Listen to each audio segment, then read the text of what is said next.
Seems that Burkakwa is full of beautiful women, huh?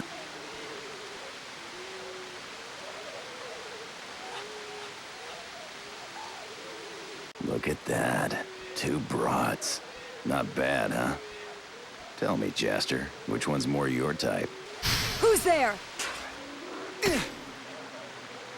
When the PS2 was just starting out, Sony really wanted to follow up with their legacy of having so many cool RPGs like the PS1.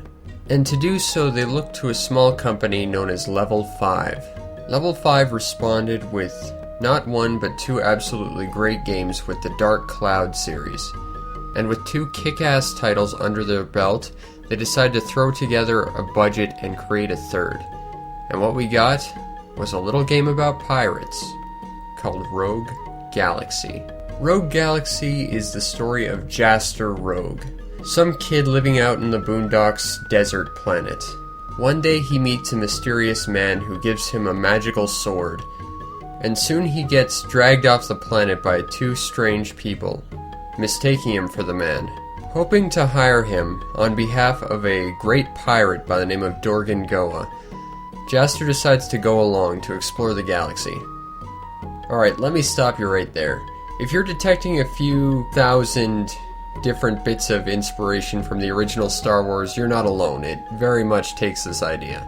But what's interesting is they throw the initial conceit at you at a fairly rapid pace, especially for an RPG. You get all of this opening in about an hour, give or take, which is pretty cool, up until the first actual level.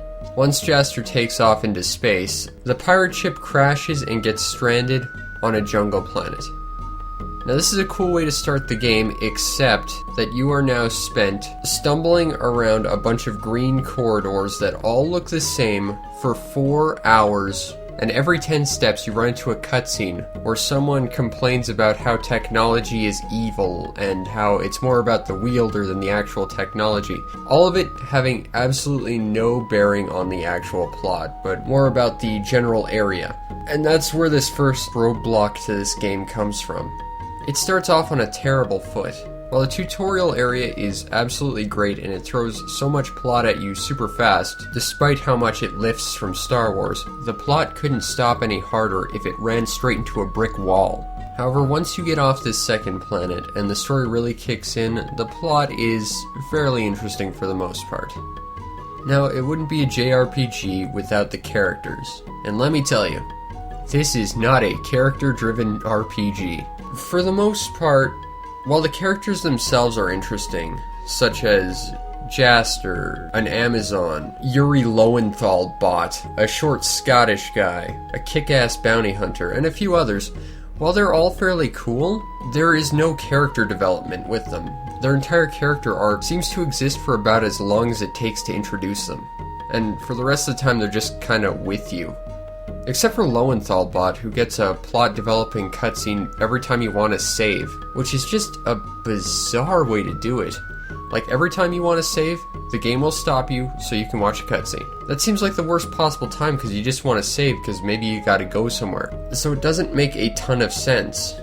All the character designs are cool, but the characters themselves are never really expanded on, with a few exceptions later down the road. The rest of the time they're just sort of there in your party for the sake of it. And that's not very good storytelling, especially for an RPG, which is usually heavy on the story, and usually focuses on their characters. This game really doesn't. It's more about go after the MacGuffin du jour until you somehow find the ultimate treasure at the end of the road. And while that might be enough for a game about pirates, it feels like it's trying to establish very powerful characters, but it doesn't really ever go anywhere.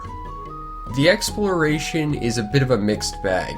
It's very corridory, and fairly linear as well. However, the linear paths do branch out eventually. All the corridors seem very samey in the area, so it's very easy to get lost and just kind of get bored with the entire thing. And that's a bit of a problem. This game's biggest strength comes into the combat, though. It's an action RPG, and I love action RPGs. Every character has a close range and far range weapon, and some specialize in close range whereas others specialize in far range. But what's interesting is you are limited to how many times you can attack within any given period. Once you run out of energy, you either have to wait for your energy to refill or successfully defend yourself from an opponent's attack. I like this. It creates a cool dynamic of strategy.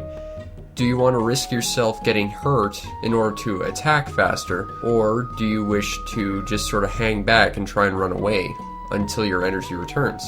In addition, your teammate's AI is fairly good. If your opponent requires a special way to defeat them, such as jumping on them or something, they will actively try and accomplish this.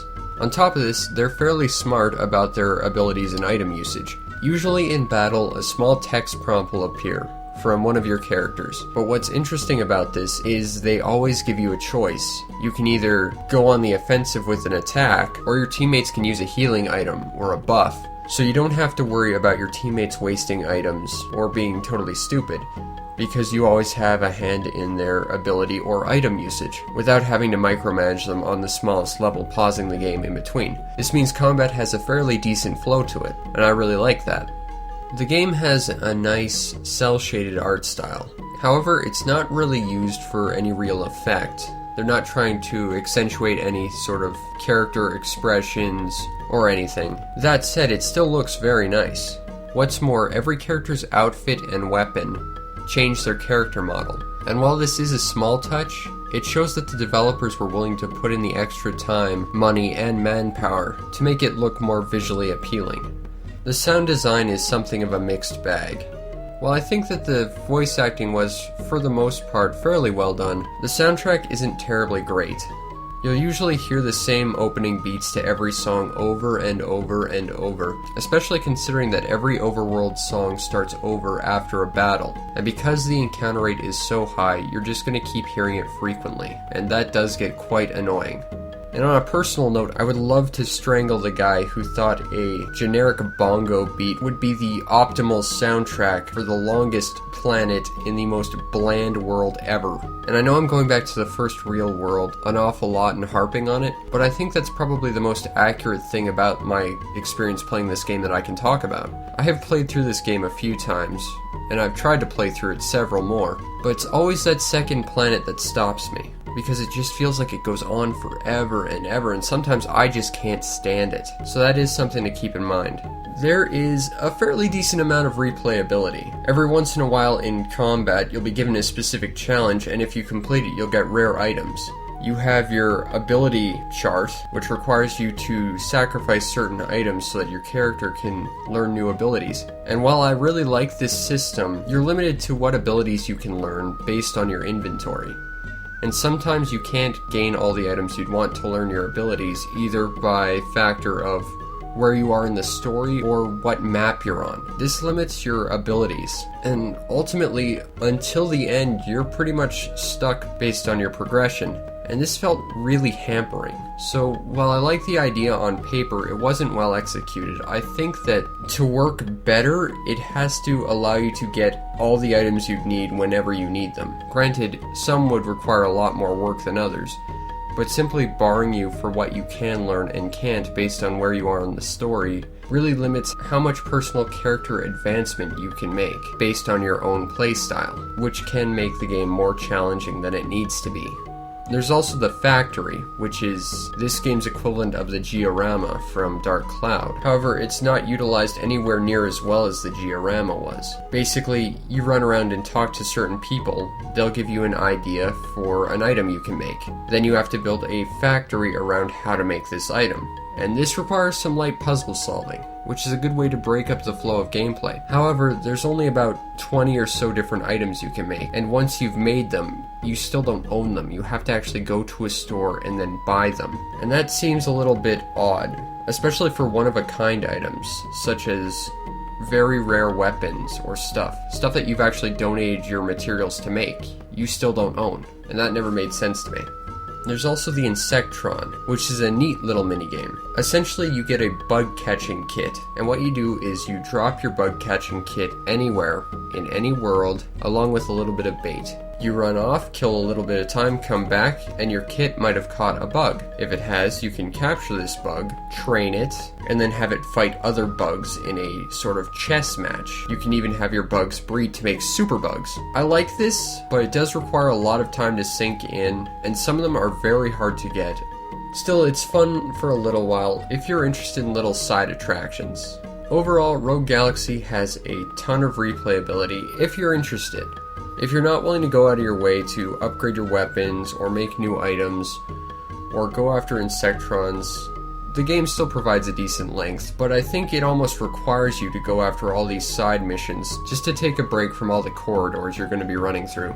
So, over the course of this review, you've heard me harp pretty much endlessly about all of the flaws of Rogue Galaxy, but I can still say this: I liked it. Why? Well, a lot of it does come from the active combat system, because that's something I always enjoy in my RPGs. I think the main reason I like this is just the premise. Pirates flying about space looking for ultimate treasure. I like that. I really do. If you like this concept, I'd suggest looking into Rogue Galaxy. Granted, if what I've said has completely turned you off of this game, but you still like the premise, I would also suggest looking at Skies of Arcadia, which has a similar premise to it, but I feel is a superior game. This ain't funny. I'm finished.